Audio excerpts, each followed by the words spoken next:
This Byzantine architecture is the building style of Constantinople.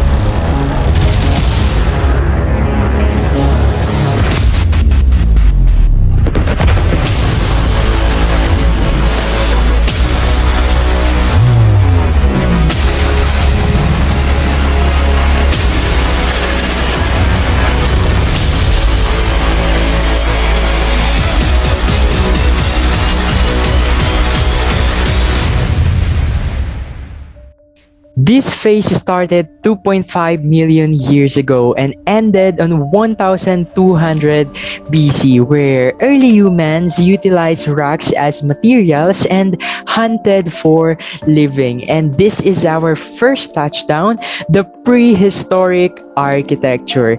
It's the time when humans invented the concept of architecture and built structures that allowed them to better understand the world. And we have here some famous stone monuments like dolmens and of course the Stonehenge. West Asiatic. This period is also known as Mesopotamian architecture, which started in 4000 BC. This period has been divided into three tolerably distinct periods: the Babylonian or Chaldean period, the Assyrian period, and the Persian period.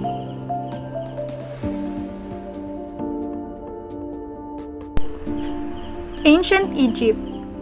Egyptian architecture, which dates back to 3000 BC, is distinguished by post-in-lintel constructions.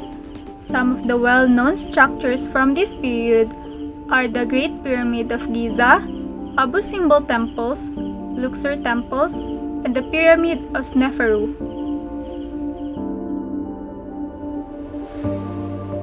Greek architecture.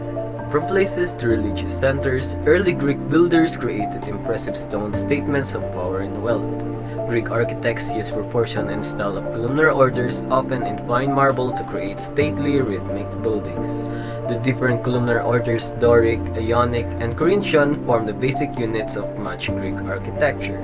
Greek towns and cities aspired to a range of impressive civic buildings.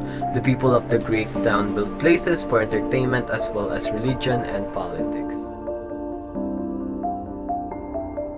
Roman architecture.